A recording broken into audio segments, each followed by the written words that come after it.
Alright guys, this is Jerningham here. This is how bad it's getting in the UK for the coronavirus. How it affects the ratings and differences in each regional figure of the UK. Anyway, I'm going to play the video.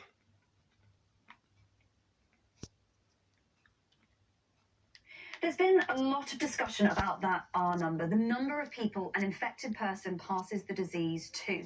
In the government press conference today, they put R between 0.7 and 1. That's slightly higher than it was last week. But have a look at this. Cambridge University has estimated the R number for each region in the country. Now, R rates are typically expressed as a range. We're showing you the average of that range here.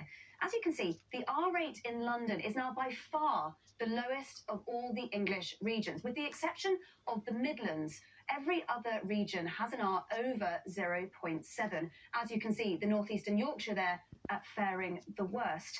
This matters because once you factor in the range, some of those figures are edging close to 1. And once the R rate is above 1, the disease would be spreading rather than receding.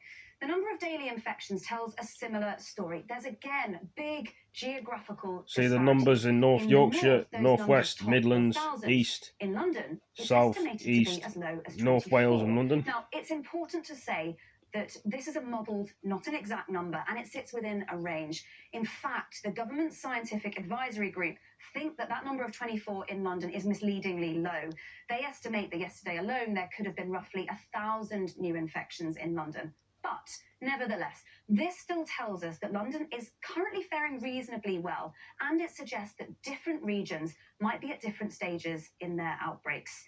It's a similar picture when you look at the pace at which infections are falling. While it's taking roughly 2 weeks in the northeastern Yorkshire for that infection rate to halve, it's taking just 10 days in the southeast and roughly 4 in London. Now, some scientists think that this margin of error, when you break it down regionally, is high, but it could still provide an argument that lockdown should be eased at different times in different regions. However, that looks a little unlikely when you drill down to local authority level. Let's take the Northwest as an example. Barrow-in-Inverness there had 825 deaths per 100,000. That's the highest in the country, while places like Eden had only 178.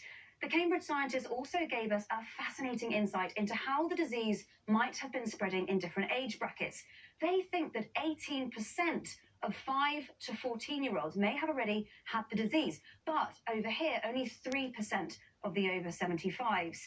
That matters because it shows that the shielding of older people might have been working.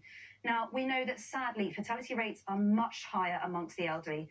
Both regional and demographic differences could play into policy in the coming weeks. Well, seems to be getting worse and not better, in my opinion. But what do you guys and girls think? Will it get better? Will it get worse? Anyway, thank you for joining me. Peace.